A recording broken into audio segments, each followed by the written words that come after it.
This time I wanted to do something a little bit special, seeing as how this is where ranked duel number 50 usually would have gone, and seeing as how I actually had an unusual amount of time to record unbroken, uninterrupted, undisturbed, however you want to say it. So this time we're going to be playing a Swiss tournament with Crag Hack. And actually I already played it, before anyone calls me out on using the old tournament beater, as he tends to be.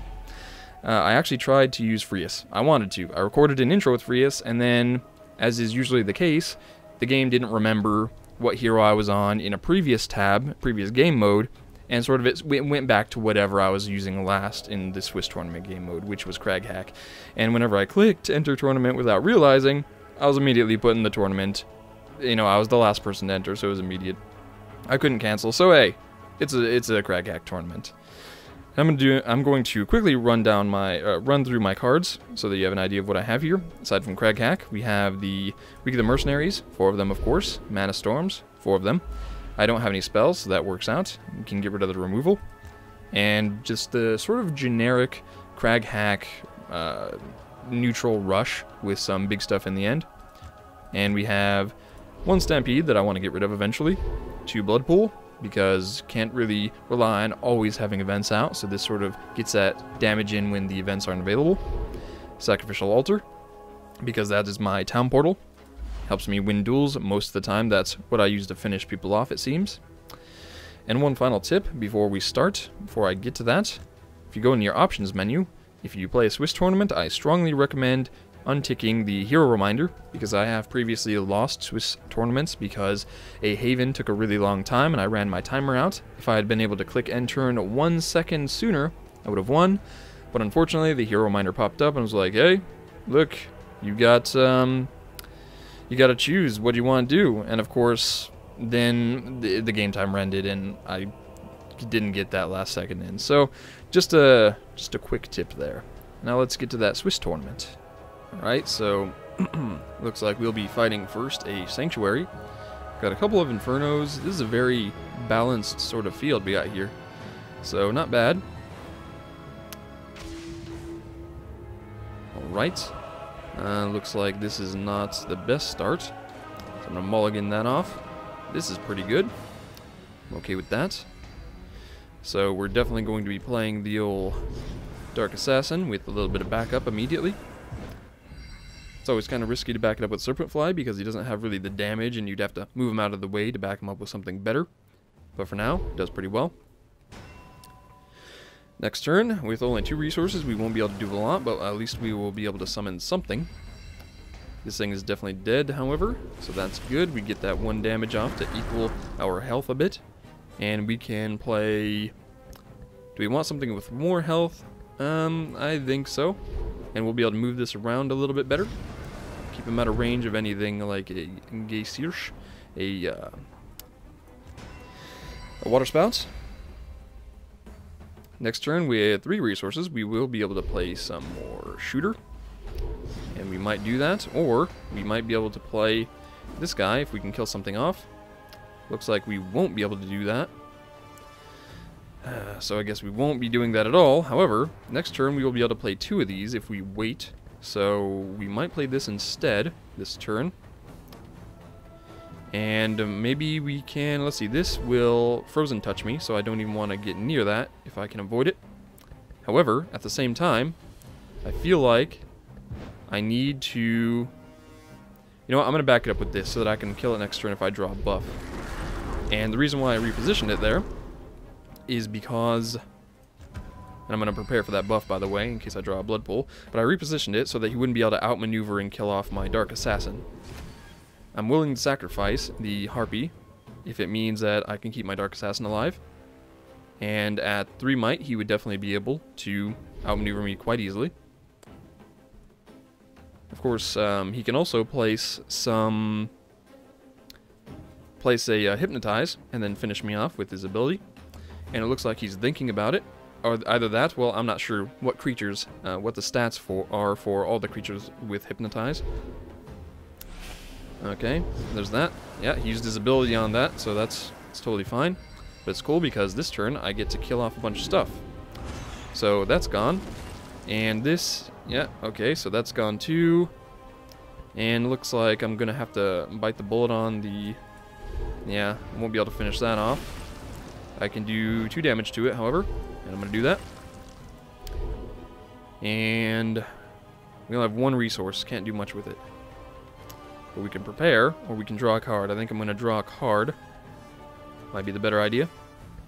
So I use my resources efficiently. So this thing's ability, you can deploy another creature of higher might on Silver Bowl Spirit if you do return Spirit to your hand. Okay. That works. It means you can deploy something with Hypnotize, which they did, and resummon that. I will, however, not be able to kill that off unless I draw some something a bit... Also, I can't move, so I can't reposition them, but I would have to draw my altar, my sacrificial altar, to make anything good happen here. At least I can kill this off, which is rather important. And I can do 1 damage to that. I guess that's the best I can do. I could do 2 if I use this, but I'd rather actually get a better creature out right now. So I'm going to get out a Tainted Orc, I think, or I can get out one of these and some backup, which might be a better idea. So I'm going to do that, get out that, do my damage, and then get out some backup. Tainted Orc would have been nice, but getting that additional 1 damage out and another creature, just in general, is better. But next turn, with 6 resources, I will be able to play the Tainted Orc in addition to my neutral over here if I want, or I could play a POW as well. And this is why it's better, because I can use this buff down here, if I need, to kill off this Kappa, which I otherwise wouldn't have been able to do, or alternatively, I have the altar now, which means I could use that. Using it might be a good idea, because it allows me to kill that off in addition to having the resources to play another creature and doing some damage as well. However, with this, I would be able to finish this off as well, and that might be a good idea. Do I have any other way to buff? And it's not a magic creature, so it wouldn't benefit from that. Yeah, you know what? Actually, I think I'm going to use this. And we're going to have to finish it off like that, or alternatively, we could still use this. But I don't think I really want to waste it anymore. So we're going to do that instead, and draw a card. We got another POW, so that means next turn we can double POW in addition to playing neutral creatures. Let's see, 1, 2, 3, 4, 5, 6, 7. We can actually play 4 creatures next turn, including 2 POWs. Which we might do to kill this off, because that Focus Blast would be a pain in the ass. That's okay, creatures with attack of 2 or less cannot attack, which is fine. So we can do 1, 2, no, we can't deal damage with this. We can do 1, 2, 3, 4, 5, 6 with a POW. And we can kill this off and do another 3 damage with a POW. We can't really buff. Okay. Well. Might also want to kill this with a POW instead. Maybe not, however. Then again, this would be a real problem if he moved it up and killed me with it. So I'm thinking using my POWs to deal damage might be a really good idea. This is a more aggressive deck, though, so I'm not entirely sure if I want to do that. Either way, we're going to prepare for those neutrals. Yeah, I think it's actually really dangerous, so I'm going to take that out. And maybe keeping this board control would be ideal, so I'm actually going to do that. As stupid as it seems, I'm actually going to... Oh, sweet, I can even play this. Huh. Excellent. I think I'm going to play it down here to avoid a... Yeah, I'm going to play it down here to avoid getting hit with a water spout. And here as well. Don't think I need to move this out of the way. Yeah, so as stupid as that seemed, I feel like getting the board control rather than dealing damage is more important against an Ishuma. Because that's sort of how you win. If they don't have board control, they have ways of getting it back, but more often than not, if they already have board control, it's hard to wrestle it away from them. And if he'd filled up his spaces and prevented me from playing another POW, it might have been really difficult for me to do that extra little bit of damage I would have needed to finish him off, which would have been, what, 2 damage? Okay, so it probably wouldn't have been that hard. I could have used Sacrificial Altar now that I think about it, but this puts me in a better position overall, I feel. Alright. What are you gonna do? Nothing. Okay, great. Now, I could do 1, 2, 3, 4, 5 damage with this. 6, 7. That's pretty good. And I can use, let's see, Fortune Ward. I wonder if Fortune Ward applies to this. It doesn't matter. 1, 2, 3, 4, 5, 6, 7, 8. So I can do this and that and use this to finish off that. And it's GG. Excellent. And now we'll be moving on to the next match very shortly. One duel in progress. That one went fairly well. So we'll see how the next one goes. Alright, that duel finally ended as one can expect. The duel that was taking a while there was actually a Haven and an Inferno, so we can kind of expect to have a very long duel with them if we are paired with them. And we are not. So at the moment we're doing alright. We actually have 2 quitters. Alright, at our Malik. He's going to kill this Dark Assassin off immediately, but might as well give it a try, right? He might not have a Fire Bolt, but I'm assuming he probably drew until he got one. That's what I would do if I were fighting a Crag. So it looks like we're going to have a tough fight this time. It's a pretty hard counter, honestly, to Crag because of his Fire, as well as his Dark, which gets rid of things like Tainted Orc, as well as things like Dark Assassin relatively fast, the moment it's really needed. It's like the moment I need, the moment he needs to kill my Dark Assassin at the beginning, he should usually have the spell ready, and the moment he needs to kill my bigger stuff, usually it's ready. So it's pretty dangerous. I think I want to ignore this crippling, and maybe I should get out some more might. I think I do. I think I do need to. This would be dangerous using this right now, but I'm actually going to take the risk because getting that early damage would be really awesome. If he firebolts me now, damn, I lose a lot for very cheap. Really, really, really excellent value if he does. If he doesn't, and I get away with it, I'll be very happy with it. Okay, that's pretty good, but I can at least kill it and get some more backup. Right. Let's say, yeah, I'm gonna have to do that. Oh shit. It only did 1 damage. Okay, I should have used this to do the 2. Damn it. Well, shit. Well, I screwed up. Pretty big time. Really, really badly. That is unrecoverable. I'm gonna have to move my Dark Assassin out of the way. That's just how it's gonna be. I screwed up. And I can either get the Might, which I can use next turn, or get some Destiny that might be necessary next turn.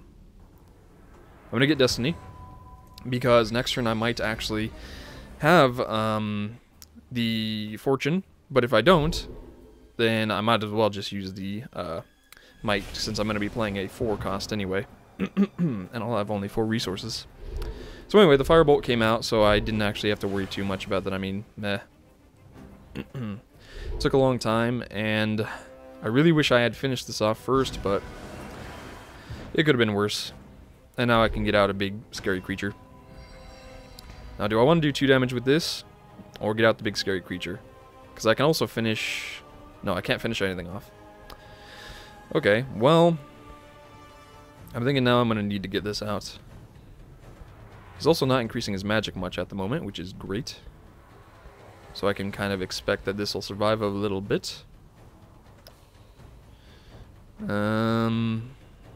I want to place it here? Probably, but... this is not immune to retaliation. I think I'm going to place it here.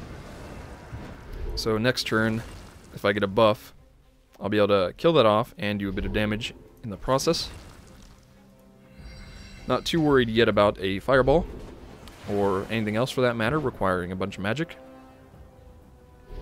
What's he gonna do? Okay, now he's going for the magic. And the poison. He's gonna put it on, I feel like he's gonna put it on the orc. Yeah, of course.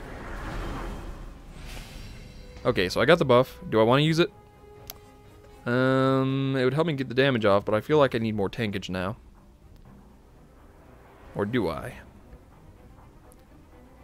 If I killed that off, it would drop this down to 3. And I wouldn't be able to... yeah, okay. What can I play instead? I can play this and some backup. So I think I'm going to do that. Get this out, get some backup. And finish this off. Do a little bit of damage. Not bad. Next turn I can do the same thing if I want, but it'll be rather difficult to keep things alive in here with this Infect 1. And then you got the crippling on this lane, so it's just generally rather difficult at the moment. I'm feeling like I need to block this, because if I don't, I will die next turn to one of these Weak of the Mercenaries if one pops out, or any other buff. I just generally am forced to block at the moment. Yeah, there goes the POW, so next turn I have to double block. I just have to. Or I can do 1, 2, 3, 4, 5. Let's see, 1, 2, 3, 4, 5, 6, 7, 8, 9, 10, 11, 12. I can do 12 damage right now. 12. Damn it. Okay, so if I Destiny up, I'll be able to do... let's see here, what has a HP? So I can do 1, 2, 3, 4, 5, 6. I wouldn't actually be able to play the Stampede in addition to doing that. That's unfortunate. But I don't want to waste this damage either. I feel like I'm going to have to, though. So if I use this, do my damage and finish it off, yeah, I can make it. I can make this work. Right. Okay. And then I do this. Get the 5. Oh, excellent. Glad I saw that. Cool. And that's round 2 finished off, leaving me in a pretty good position. We do have quitters, but luckily I didn't actually fight one of the quitters. If I had, I would have been screwed, because I could have actually gotten 2nd place and still not gotten any rewards off of that. But as it stands, I'm doing pretty good. And we're going to be moving on to round 3 eventually. Holy crap. Well, we're finally going into round 3. That one took a really long time. We were down to like 5-6 minutes on the clock. Which is interesting, considering there was a duel between a Sanctuary and an Inferno. So, there's that. Alright, this is looking pretty good, and we're fighting the old Garant. Got the, let's see, turn 1, Dark Assassin plus Vulture plus double Serpent Fly combo. Oh, damn! Well, this is a clear victory. Where do we want this? I'll just say right here, spread it out. Oh, deal with it. Deal with it. That's fancy-tastic. Holy crap. I've been waiting for this day. I've been waiting for this day for so long. Oh, that's happy. Unfortunately, we're stuck with some harpies and stuff from this point on, unless we draw something better. But otherwise, we're doing pretty damn good. Oh, yes. Classic Crag Hack going on right now. Oh, this guy, he's probably just furious. So if he just doesn't go aft or something and just run down his clock. Oh man, sweep attack. Why you gotta be so sweep attack? Oh man. Well, it's cool, we could just reposition and do some damage. And then we can get out the might and place this in front. That way, we can use a buff to finish this off if he repositions it, which he most likely will. And if he doesn't block, I have loads of damage on the field, which will become ridiculous if I buff. Scant attack, so that's great. If he repositions, I'll have a decent chance of survival, unless I draw any kind of buff whatsoever. Well, in the events, if I draw my blood pool, I won't be able to use it at all. I didn't. Okay. So I get 1, 2, 3, 4, 5, 6 damage.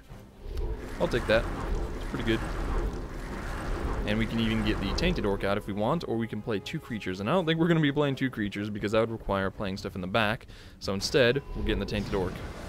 Hell yeah. Deal with it. You got 1 creature in sweep lane. you got 1 sweep creature in an empty row.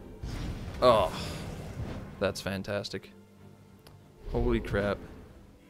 This guy got into some shit. And he's screwed right now. I can just 1, 2, 3, and let's see here. If I use this, and I'll use that, so I can get 1, 2, 3, sacrifice this for that, then deal, that's 4, okay, yeah. So I can do this to kill that off, and then I can do all my damage fairly easily. Death by Serpentfly. Deal with it. Oh, that was hardcore. That was a really, really lucky start. And that's also the game. So let's see what we get in our pack whenever the tournament ends. I'll return when that happens. And the results are in. Congratulations. Yay. Excellent. Let's see what this pack contains. Opening. And loads of stuff that I don't have. Alright, so we got to one of these silver bowl spirits. I didn't have even a normal one of those. Prayer for the Departed. Place all creature cards in your graveyard since... Okay. Or place all creature cards put in your graveyard since the end of your last turn. At the bottom of your library, draw a card. Interesting. Don't plan on using it, but interesting. Lesser Light Elemental. Blech. All the elementals are super underwhelming. Lava Stream. Oh, Inferno. At the beginning of each player's turn, deal 1 damage to all creatures of Enchanted Row. Destroy Lava Stream. Too slow. Nope. You need instant damage for Inferno. Getting this stuff that's like deal damage over time and whatnot, it just doesn't help as much as you'd think, so bleh. Satiable Djinn. Meh. Angel of Morning. Fire Cousin Graveyard. Okay. Heal 1. That's really hardcore, actually. For every 5 cards in your graveyard, it's heal 1. Well, wouldn't work so well against anything with mill, but hey. Well, I mean, it would work well against mill, but usually they have something that just banishes your graveyard as well, so that wouldn't work. Destroy target friendly creature, destroy target building, and ongoing spell or fortune. Or okay, so this can do a whole bunch of stuff. This is actually jam-packed with versatility. It can do a lot of stuff, but of course it also has a huge cost. So, I mean, this is obviously a very late game card. It has so many requirements that you can't really play it early, but late game, I mean, if you can actually get to late game with a Stronghold, I mean, I guess it works. But the problem is, it's a Plan B card. You don't want to have to get all these stats up just to play a card to, you know, solve a problem that you shouldn't have to have dealt with to begin with. Your Plan A should be so strong that you don't need this Plan B. So, I'm not using that. Send Kame. Meh. It's got a lot of HP. It's not bad. And oh, I wanted this. This is in my wish list. Target melee creature gains Swift, or target melee creature gains Charge. It's very interesting because it can sort of turn my Crag or any other Stronghold into kind of it can give it like kind of a freest ability. It's pretty sweet. I like it. But then again, there's a hero that gives that as well for Stronghold, so it's not that amazing. Exile Sapiens. Meh. Soulfire. I already had one of these, so meh. And the Great Hunt. I wanted one of these. At the end of your turn, you have, or if you have 1 card or less in hand, to draw a card. It's kind of neat. But I don't plan on actually using it. But it's still kind of neat nonetheless, because it really helps out for decks that put out a whole bunch of creatures and just never have big stuff. For me, usually I have at least a little bit of big stuff, kind of like, you know, Jugs or Tainted Orc or that kind of thing. But if you don't, that's pretty good. Not bad at all. And that was not bad for a first run. Hope you enjoyed it, and I'll see you next time.